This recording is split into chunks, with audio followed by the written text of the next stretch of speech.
E hoje temos uma mensagem para você. Respira fundo. Você não está no tempo errado. Você vai chegar lá. Você sempre foi essa imensidão. A sua ansiedade não é maior que você.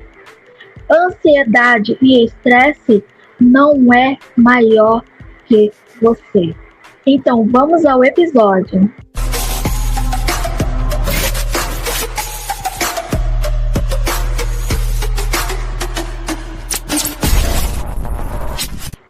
E o nosso bate-papo de hoje é com um assunto muito importante, que é sobre transtorno e estresse pós-traumático.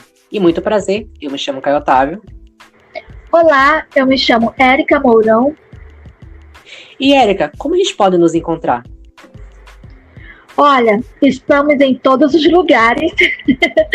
Sim, nas redes de streaming, em muitas redes sociais que vocês podem nos encontrar. Mas, Caio, há uma observação. A mudança que teve no canal, como eles podem nos encontrar? Por exemplo, no Instagram. No Instagram, agora somos Juntos e Misturados, _OFC. E se você quiser nos ouvir nas redes de streaming, que pode ser Spotify, Google Podcast, Apple Podcast, é Juntos e Misturados. Então corra lá, compartilhe com seus amigos e muito mais. E hoje o nosso convidado é muito mais que especial. Sim, é a volta para casa. O nosso convidado é um professor e psicólogo. Se apresente. Olá, pessoal. Aqui é Gessé Rebelo, psicólogo e professor. Hoje a gente vai falar um pouquinho sobre o tema, né, em questão, que é o transtorno de estresse pós-traumático. E se você estiver ouvindo essa trilha sonora de chuva, aqui em Manaus, onde estamos gravando, está tendo uma forte tempestade em toda Manaus. Então, não ligue muito para a chuva, não. Ligue aqui para a nossa entrevista, tudo bem? Bom, para iniciarmos aqui o nosso bate-papo de hoje, eu queria que o senhor respondesse assim, o que é, afinal, o que é transtorno de estresse pós-traumático?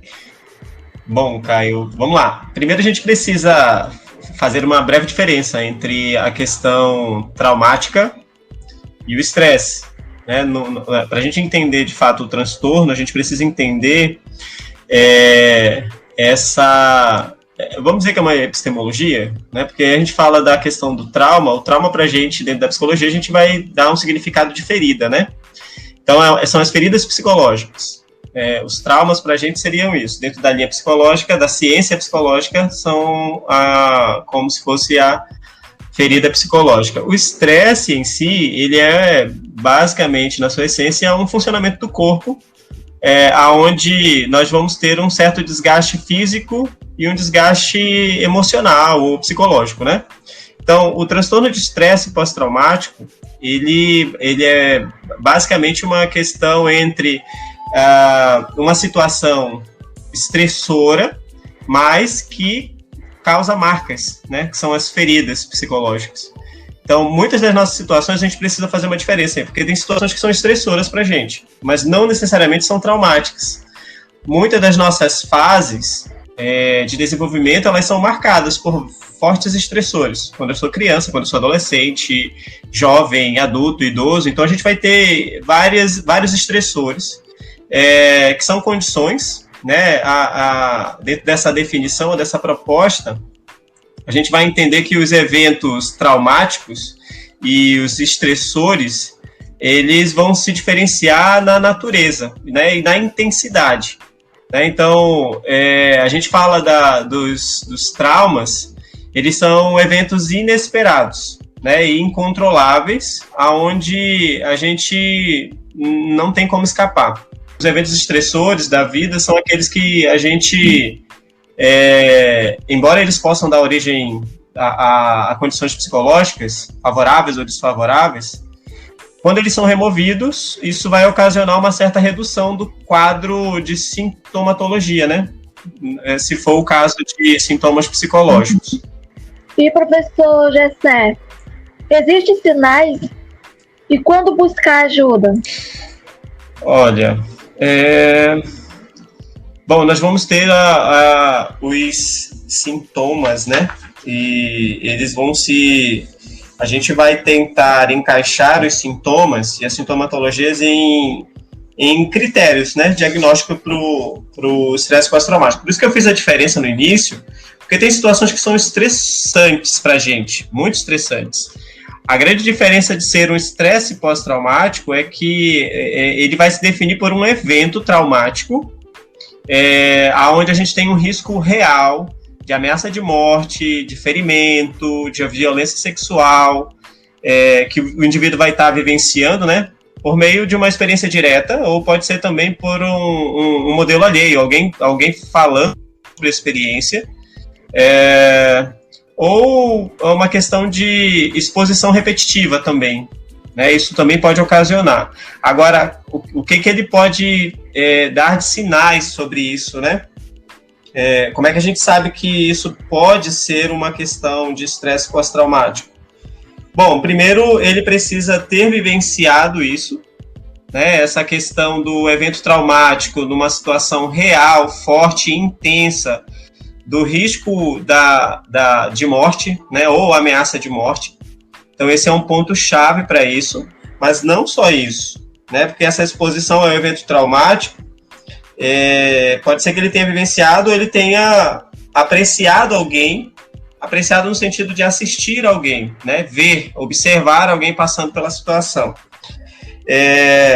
Isso também deve apresentar uma certa recorrência aflitiva, né, onde as imagens, os pensamentos, a percepção, a sensação do indivíduo é acionada todas as vezes que ele só de lembrar ou recordar da situação, ou qualquer coisa que seja um gatilho, né, para que ele faça uma ideia do risco de novo de ameaça, isso vai estar se repetindo continuamente, né? Então ele vai ter que estar um sintoma, ele vai ter dificuldade de manter o sono, né? Ele vai ter uma persistência a gente chama de excitabilidade aumentada, né? Onde ele, na verdade, vai estar em estado de alerta, né? Em estado de prontidão constante, em hipervigília, onde ele vai estar todo o tempo atento a alguma coisa que está prestes a acontecer. Então, ele realmente vai ficar com dificuldade de comer, de dormir, né? Ele vai estar nessa hiperestimulação. Então, essas situações são situações que a gente pode estar alerta para fazer uma avaliação. A pessoa, ao perceber-se nesta situação, ele precisa ir procurar um especialista. O transtorno de estresse pós-traumático, ele pode afetar a memória? O estresse pós-traumático ele vai afetar vários processos psicológicos, né? Porque a memória é um deles. A memória em si, ela é um dos processos que vai...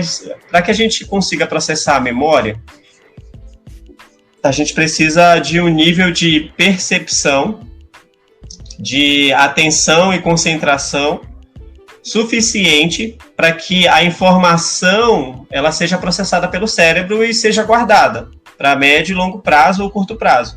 Para que o cérebro possa fazer essa memorização, ele precisa estar com a atenção, com a percepção, a sensação, para que ele possa interpretar a dada situação como sendo uma situação com a informação mais precisa.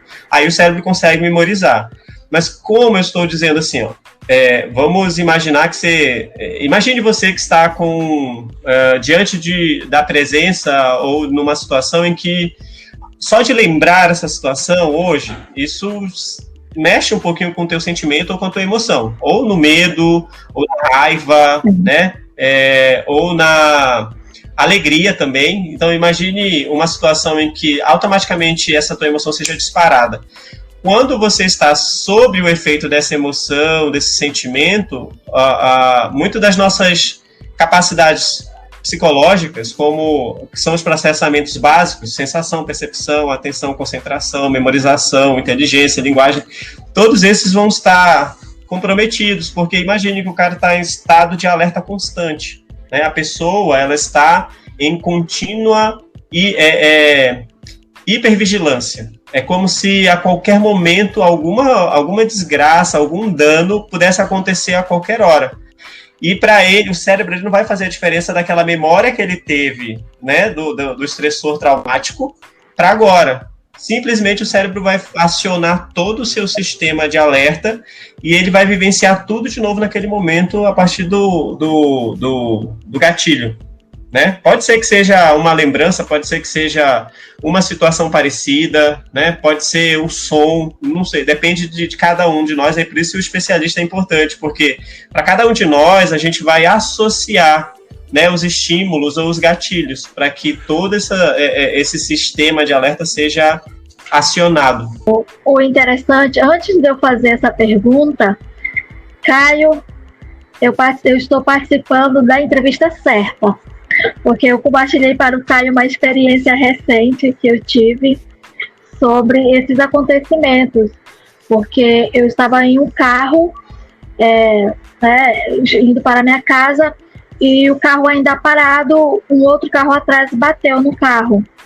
Só que eu senti um impacto, mas não me machuquei. Graças a Deus não aconteceu assim nada sério. Só que devido ao acontecimento, o motorista se alterou de uma forma que ele começou a agredir, né, o outro motorista que estava atrás. E nisso, né, quem acabou de levar um susto e ainda presenciar isso, só que, assim, eu confesso que na hora que eu vi que aquela briga iria se estender, eu olhei, né, eu estava ainda no carro, na rua, e decidi, eu vou sair agora do carro, porque Deus me livre, esse homem está fora de si. E claro que os outros carros também pararam para impedir, né, o pior ainda, né? E na hora que eu caí, né, eu ainda estava sob controle. Eu ainda estava bem nítida, sabe, do que estava acontecendo e que eu precisava sair. Quando eu saí do carro, eu ligo para o meu esposo para avisar, né? Simplesmente é quando a gente já sai de si, né? Já perde o controle. Quando vem o impacto, a gente sente, parece que a gente sente depois. Que eu ligando o que estava acontecendo, simplesmente eu falei palavras curtas, acidente, carro, e hoje me dá vontade até de rir, mas no momento eu sei o impacto que eu senti e presenciei, né? Mas dentro da minha pergunta, no caso, elas surgem logo após o acontecimento, né? Ou pode demorar algum tempo até se manifestarem. Contando com a minha experiência, né? Okay. Você coloca uma condição de sintomas tardios, né? Seria isso? Ok. Isso. E aí, por isso é a importância do especialista, porque para cada um de nós, esse processo ele vai ser muito diferente, não tem como a gente padronizar. O que a gente tem de padrões? São alguns sintomas que de fato vão aparecer na maioria dos casos. Né, irritabilidade, surtos de raiva, dificuldade de se concentrar. Só que tem uma questão aí. Se as perturbações, né, por conta deste evento traumático, e aí as perturbações são nos níveis psicológicos, fisiológicos, sociais, né, e até mesmo nas condições espirituais, porque a gente está dizendo que o ser humano tem condições biopsicossociais e espirituais.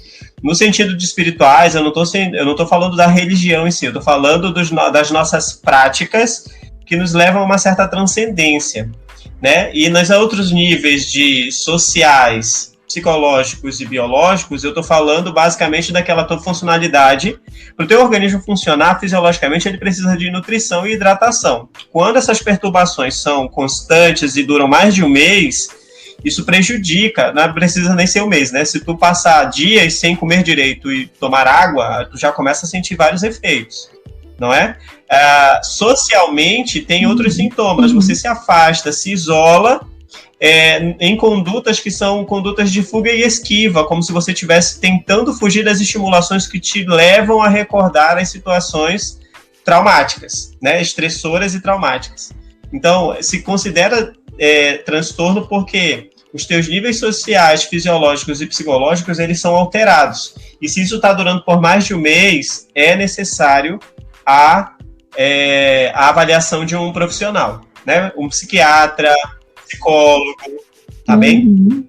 Mas esse teu exemplo, ele é um exemplo muito claro do quanto alguns eventos eles serão de forte intensidade, né, da ansiedade. O estresse pós-traumático, ele tem os quadros de ansiedade. Então, a ansiedade para a gente, ela é um sistema nosso, natural, que nos deixa em estado de alerta. Ou a gente, nesse estado de alerta, ou a gente foge, ou a gente ataca, que é uma condição primitiva ainda da gente, né? A gente nasce, a gente já nasce com essa programação.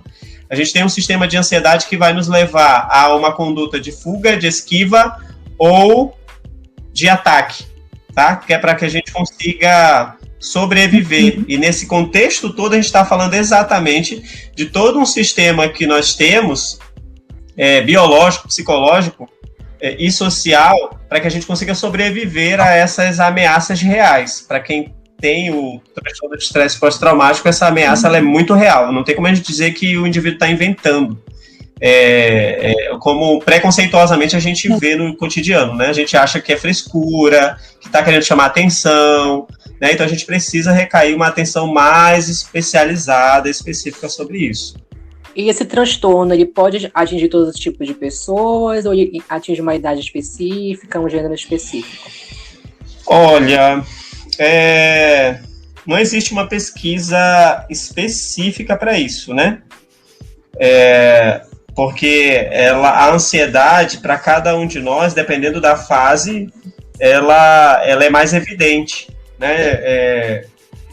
O estresse, ele vai ocorrer de acordo com a experiência de vida de cada um, mas eu não tenho uma pesquisa específica que mostre cientificamente que isso ocorre mais dentro de uma certa fase, né, do nosso desenvolvimento, porque a gente vai encontrar o estresse pós-traumático nas crianças que são violentadas quando são pequenas, violência sexual, abuso sexual, estupro.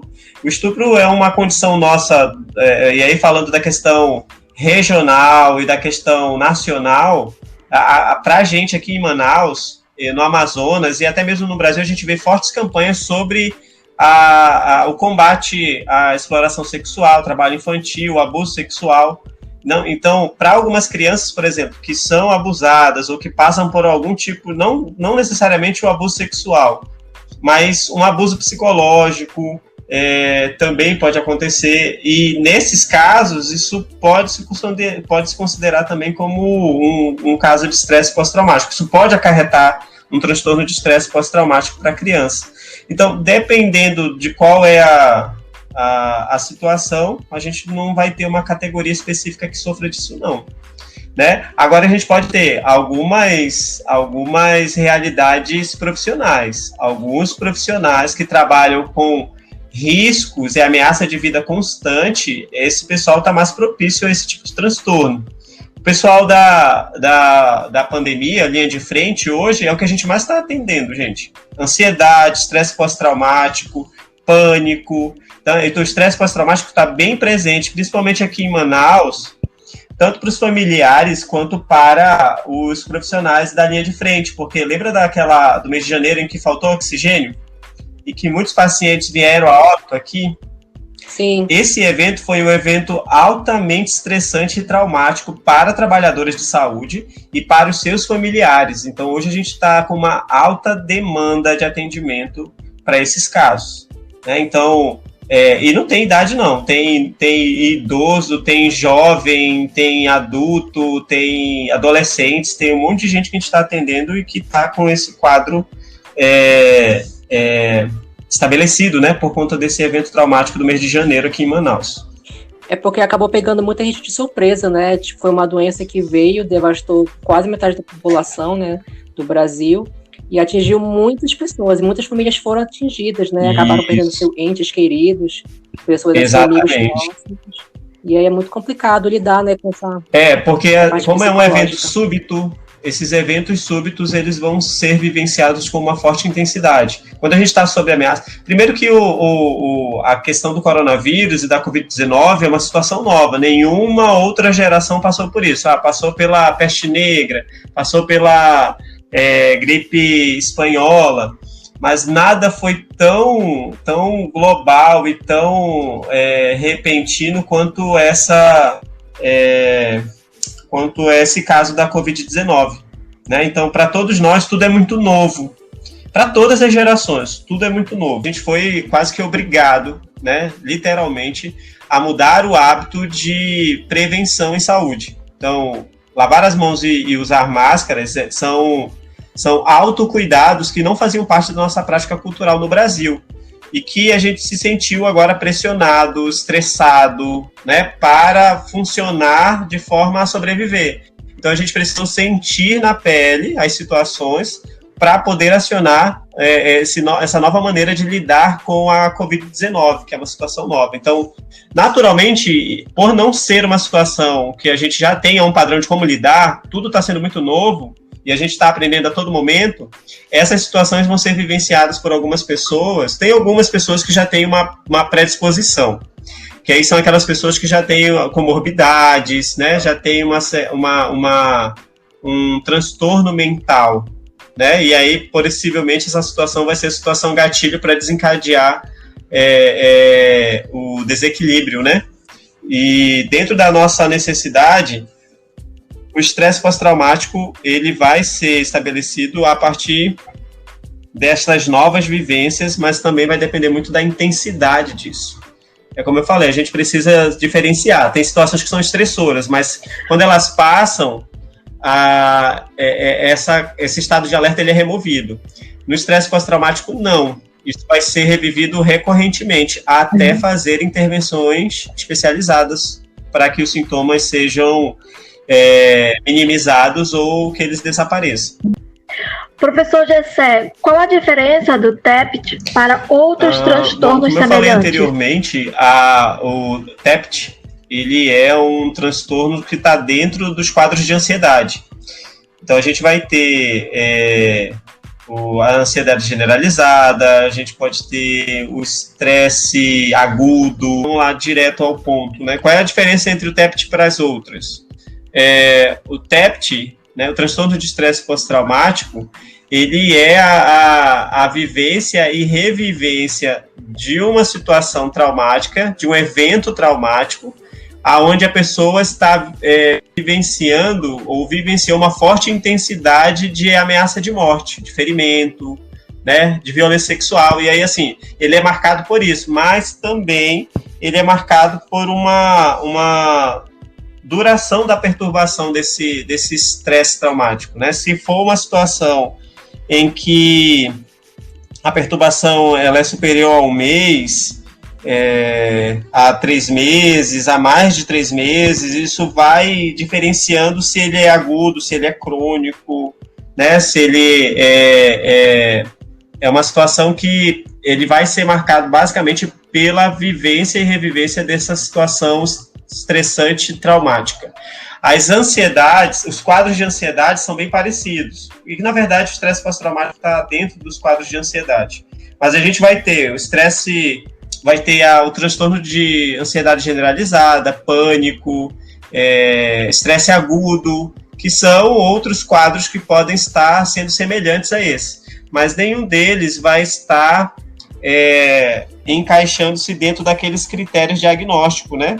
Que é basicamente tem relação, a gente tem que investigar se essa relação é uma relação direta a um evento específico traumático, né, onde a pessoa vivenciou com forte intensidade, se isso está sendo muito persistente aos estímulos associados, né, se isso está deixando o indivíduo afastado da família, do trabalho, do seu labor, do seu trabalho, da sua produtividade, se ele está tendo dificuldade de sono, descontrole emocional, né, principalmente nos surtos de raiva, não consegue se concentrar e ele tem a hipervigilância, né, estado de alerta constante, a todo instante, como se ele fosse passar de novo pela mesma situação.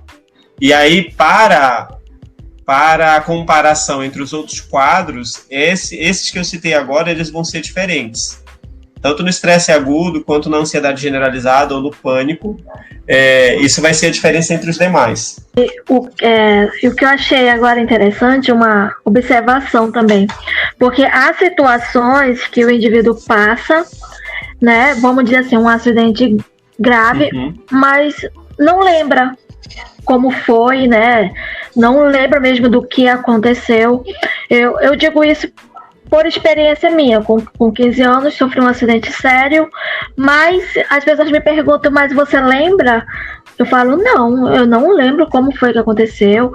Claro, né, consequentemente um acidente sério, né, então, claro, fui para o hospital, cirurgia e tudo, mas assim, em questão do que acontece depois, né? Porque por mais que eu não lembre, mas eu sei as minhas vulnerabilidades, né? Eu sei que há certas coisas que, por exemplo, altura, eu não me aproximo porque eu sinto tontura. Já é um fator que já aconteceu, né? Mas o que me acha interessante é que são situações que aconteceram, mas que simplesmente, se está em algum lugar da minha memória, está muito bem guardado, porque eu não lembro. O senhor tem alguma explicação, assim, é uma curiosidade minha, que pode ser de algum ouvinte também? Você pergunta se, na verdade não é nem se, como pode eu ter vivenciado aquilo lá atrás e aquilo não ter me afetado tanto? Seria isso? Isso. Não. Bom, dependendo... Qual era a idade que tu tinha? Com 15 anos. 15 Bom, anos. Existem alguns recursos, e aí a gente, dentro da psicologia, a gente costuma trabalhar com várias abordagens, né? A nível de conhecimento ou teoria... a gente vai dizer que muitos dos eventos, quando eles têm forte intensidade, para algumas pessoas existem alguns recursos mentais, que são os recursos egóicos, e aí quem vai falar disso é o Freud, e muitos desses recursos que a própria mente acaba se utilizando, um dos recursos para que a gente não consiga está ou não tenha condições de vivenciar essa situação estressante ou traumática, mas principalmente a traumática, existe um recurso que limita o nosso acesso a essas informações mais precisas da situação. Então, tem alguns funcionamentos da mente em que ela realmente é como se ela deletasse, mas não apaga. Isso não está perdido, né? Isso só está inconsciente. Mas isso pode vir à tona, como tu mesmo falou. Isso pode estar sendo expresso dentro de uma situação mais específica hoje. Tipo, medo de altura, né? Um medo que se relacione. Só que tu só vai descobrir que isso tem relação com esta vivência se tu for para uma análise. Não é? E por que isso acontece? É porque é uma forma da própria mente se preservar. Porque se tu vivenciar continuamente ou constantemente ou de forma recorrente aquela experiência, isso pode te desajustar, te desequilibrar, te deixar no nível desorganizado ao ponto em que você talvez entre num estado mais psicótico, né? E aí, para que isso não ocorra, a mente usa desses recursos, onde ela faz um movimento de jogar essa lembrança lá para o inconsciente. É como se nada tivesse acontecido mesmo. Mas está aí, segundo a teoria, as teorias psicodinâmicas, mas principalmente segundo Freud. Esse caso da Érica é igual daquele filme Como Se Fosse a Primeira Vez, né? A moça esquece a vida dela. Só que no caso da Érica, ela lembra do passado e pra frente, ela não lembra o momento exato ali. Só que mesmo assim, no filme ela apresentava alguns flashbacks que ela tinha, que no decorrer do filme isso foi mostrando, né, que algumas coisas ela sabia que ela tinha que fazer, que ela fez naquele dia era aniversário do pai dela no dia seguinte, né? Então, assim, é mais ou menos o caso da Érica ali. Só que a Érica sim, não, mas a personagem do filme, ela sofreu um trauma, né? Um trauma no cérebro, né? De fato, fisiológico. E o da Érica, a gente está falando de um trauma psicológico. Né? A gente está falando de um trauma psicológico. Isso pode se constituir um trauma? Pode. Tanto que a mente resolveu melhor esquecer. Mas tu precisa estar atenta para caso... Isso. Porque assim, para algumas teorias da psicologia, nós somos... nós não somos 100% eficiente a todo momento. Tem momentos em que a gente vai desajustar, desequilibrar, e dependendo da situação, isso pode acionar ou ser o gatilho para me acionar o meu trauma.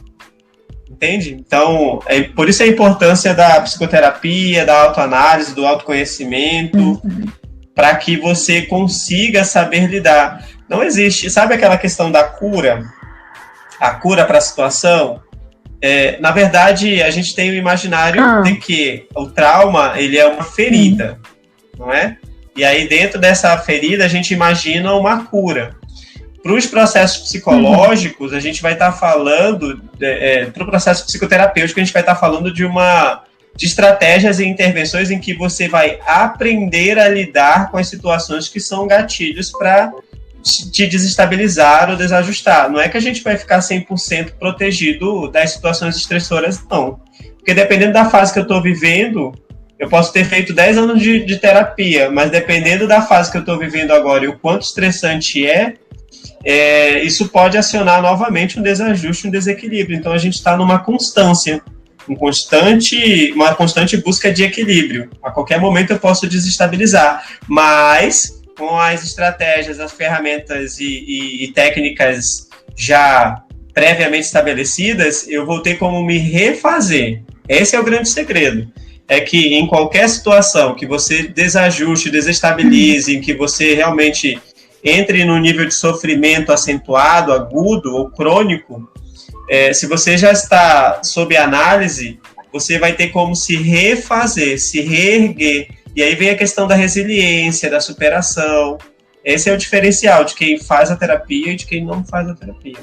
Alguns não precisam mesmo de terapia, tá, gente? Não é todo mundo que precisa de terapia, psicoterapia, não. É isso que eu ia ressaltar para os tem pessoas que não precisam mesmo, não, porque os recursos que ela aprenderam ao longo da vida são recursos suficientes para ela conseguir lidar. Mas, se por acaso precisar de especialista, o psicólogo GCRB está na área. E agora chegou um momento onde os ouvintes enviam as perguntas para o nosso convidado. E, professor, só ressaltando mesmo que recebemos muitas perguntas e para manter o sigilo de alguns casos, porque tem casos muito pesados, eu compartilhei aqui com a Érica alguns, e assim a gente mantém o sigilo também para a gente não ser processado. Mas tem que tomar cuidado mesmo. Qualquer coisa é processo. A internet não é mais terra de... Qualquer coisa, a gente chama o nosso advogado. Você já tem uma equipe multi, né? Vou chamar advogado. Então vamos lá. O primeiro caso, Ângela Maria pergunta: os sintomas de transtorno de estresse pós-traumático, como pesadelos recorrentes, por exemplo, podem reaparecer depois de ter desaparecido por anos? Boa pergunta. Eu posso ter uma... E aí a gente pode até recair sobre aquela mesma condição dos sintomas tardios, né? É porque aqui no caso da Ângela, ela está dizendo assim, eu me tratei, passei pelo estresse pós-traumático, me tratei, mas agora está voltando de novo. É mais ou menos isso, né, Caio? Ela exemplificou aqui que ela tinha pesadelos recorrentes, né? E aí ela fez o tratamento e ela retornou novamente depois de anos. Vamos lá, Ângela, é assim... quando a gente faz o tratamento do transtorno de estresse pós-traumático, algumas memórias elas podem ser recorrentes. E de acordo com as estratégias que foram usadas, técnicas que foram utilizadas contigo durante o período de tratamento e o período que tu fez de tratamento, alguma dessas memórias pode ser que elas não tenham passado pelo processo de descondicionamento, de dessensibilização, né, onde elas não tenham perdido tanto efeito assim. O que pode estar acontecendo também é que alguns quadros comórbidos podem estar sendo acionados, porque às vezes a gente vai com algumas queixas que podem ser depressivas, de tentativas de suicídio, né, de estresse agudo, e quando na análise, na avaliação, o profissional faz essa análise, ele acaba identificando que se trata de um estresse pós-traumático. Então, o que pode estar acontecendo é que alguns sintomas de pânico ou de ansiedade estejam sendo acionados de novo, mas como quadros comórbidos. E aí, não cabe mais dizer que é um transtorno de estresse pós-traumático. Que aí o estresse pós-traumático, ele tem aquele período de desorganização imediata imediata após o evento traumático. Passando disso, então a gente vai verificar se não se trata de quadros de ansiedade, que aí a gente vai ter as outras, né? Os outros quadros de comorbidade. Pode ser que seja pânico, agorafobia, fobia social, fobias específicas, né? Tem uma outra parte também, que é a questão das comorbidades, que são transtornos relacionados a substâncias, né? Incluindo álcool e outras drogas também, que estão bem associados ao TEPT, assim como os transtornos de humor. Tá, vamos agora para um fato que, assim, não vou falar o nome dela porque é um fato meio pesado. Vamos lá. Quando criança, passei por algumas dificuldades. Cresci e entendi o que havia acontecido. Hoje tenho muita facilidade para mudar de humor. Me tornei uma pessoa negativa em relação ao futuro. Tenho flashbacks do ocorrido e às vezes tenho pesadelos que são sempre... Bom, ela falou 2 critérios aí. A gente não tem o nome, né, da ouvinte. Bom, essa... Ah, não, sim, tu vai deixar... Entendi. Cabe aí fazer a avaliação do qual é o período que isso está durando, né? O quanto que esse desconforto ou essa perturbação desse sofrimento, ele está ocasionando um certo prejuízo no funcionamento dela, né? Biológico, sociológico, na parte social, psicológica também, e o quanto tempo isso está durando, né? Porque aí se encaixar em mais um desses critérios, aí sem dúvida alguma ela está recaindo sobre o transtorno de estresse pós-traumático, né? E aí a ideia é que ela retorne, né? Se ela já fez um acompanhamento antes e foi somente emergencial, não tratou de forma adequada, porque o que pode acontecer? Hoje, deixa eu te falar um caso que a gente está vivenciando em Manaus. Ao atendermos, muitos desses atendimentos que a gente está fazendo em mutirão, porque a gente tem muitos psicólogos atendendo em vários projetos, em várias linhas de frente, os profissionais de saúde. Só que esses projetos, eles estão amparados dentro de uma linha mais de psicoterapia breve, emergencial, suporte, apoio, e isso vai ser mais ou menos uns 3 atendimentos, 5 atendimentos, no máximo uns 6 atendimentos ali, ou até 8, dependendo do projeto. Só que 8 atendimentos é apenas para amenizar, né, a intensidade dos sintomas. Para tratá-los a médio e longo prazo, ele não é suficiente. Entende? E aí tem alguns casos em que a pessoa precisa ficar em acompanhamento a médio prazo, a longo prazo, para poder realmente conseguir lidar com a sintomatologia do seu diagnóstico. Então, possivelmente, o caso dela, talvez ela tenha se tratado de uma forma mais emergencial. Então, foi muito pontual. Mas, se a gente não consegue fazer intervenções suficientes para que ela tenha um prolongamento, ou, na verdade, isso está retornando para ela agora, ela precisa retornar de novo, só que agora para um atendimento mais a médio prazo, que não seja a curto prazo. Às vezes os pacientes, Caio, eles vêm para a terapia e aí fazem 5 sessões, 6 sessões, 7 sessões, e aí, como os sintomas já assumiram, eles têm a impressão de que realmente já está tudo certo com eles. E aí eles simplesmente deixam, não é? Se não solucionar o X da questão de fato, e aí depende muito da abordagem do psicólogo, né, esse quadro de ansiedade pode retornar. Um próximo caso, também muito pesado, ele começa assim. No final do ano passado, meu filho, que na época tinha X anos de idade, viu o pai me agredir com um bebê mais novo no colo. Desde então, ele não pode ouvir pessoas falando alto e nem que se treme todo e começa a chorar. Isso foi em que período? O que pode ser? Ela não estabelece, né, uma data ou ano específico? Ano passado... Lembrando que é uma situação estressora e traumática, né? Então, para a criança, de fato, a violência doméstica ela pode ser considerada uma situação de alto risco à vida. Então, a criança, de fato, pode ter estabelecido um quadro. Mas, se ela não está no nível de perturbação contínua, constante, nesse período, de 1 mês, 2 meses, 3 meses, passando disso... ao ponto de fato, ele ter prejuízos na produção escolar, né, no relacionamento com a família. Se isso está persistente por 1 mês, 2 meses, 3 meses, aí isso precisa de atenção clínica, né? Mas, se é uma questão onde ele simplesmente só dispara o alerta, mas não está acarretando prejuízo para ele, ou seja, ele não está improdutivo na escola, ele não está se isolando, não está distanciado das pessoas, né? Se ele consegue fazer, acionar, né, seus recursos psicológicos, fisiológicos, sociais, para que ele leve uma vida normal, e simplesmente, porque aí pela colocação que a ouvinte fez, me parece que é pontual. Há alguns momentos em que ele demonstra um medo, né, excessivo, e aí vem a grande questão: esse medo excessivo dele está causando perturbações na escola, nos relacionamentos com a família, na comunidade? Porque se não estiver causando as perturbações e for apenas reações do indivíduo, porque a gente também tem isso, né?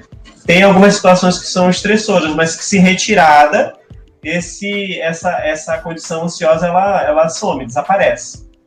Mas mesmo tirando essa condição estressora, o indivíduo continua com as perturbações, aí sim, a gente poderá ser encaixado dentro de um quadro de estresse pós-traumático. Professor, agradecemos imensamente aqui a sua participação no nosso podcast mais uma vez. Também agradecemos, assim, eu só tenho escolhido as perguntas dos nossos ouvintes, né? E, pessoal, se vocês quiserem que o professor retorne aqui em um outro episódio, deixa aqui embaixo nos comentários. E só situando o professor, ele foi muito bem avaliado aqui pelos nossos ouvintes. Eles pediram muito que o professor retornasse. Não foi, Érica, nos nossos comentários? Foi. Verdade. Não é verdade? Muito obrigado pelo feedback, pela boa avaliação. Né, o mais importante é que eu consiga, de fato, atender a nível dessa necessidade que a gente precisa muito de saúde mental hoje, principalmente hoje. A saúde mental virou um dos principais focos nossos, né, para que a gente consiga se manter vivente e sobrevivente nesse momento de pandemia nosso. Tá bom, Caio? Eu que agradeço por tudo, tá? Né, quem puder me acompanhar lá na rede social do Instagram, @psigcrbelo. Lá na bio a gente vai ter o link do site onde quem estiver, né, precisando de atendimento psicológico, né, de suporte, apoio, escuta, né, psicológica, pode me procurar lá. Né, pode acionar também no direct lá, ou então acessar o meu site, tá bom? Que está no link o link está na bio da página do Instagram. Muito obrigado. É isso mesmo, obrigado, professor, pelo retorno. Volte sempre, o senhor já é de casa. Olha que são para poucos que falamos que o senhor é de casa, ok? Então, lá no Instagram, quando for publicado, divulgado, também será marcado lá no Instagram como aqui no YouTube. E é claro, queremos agradecer, querido ouvinte, que ficou até o final. Não deixe de curtir, comentar aqui embaixo. Bom, Caio, comentário nós sabemos que eles são, né? Os queridos ouvintes gostam de comentar. Isso é muito bom. Muito obrigada. Continue conosco em outros podcasts. Observação, Caio. Também dê uma olhada lá no novo quadro que possivelmente já estreou ou ainda vai estrear, do Papo Quente, tá bom? Estou fazendo aqui uma outra publi, mas é daqui, do nosso canal Juntos e Misturados. Tchau!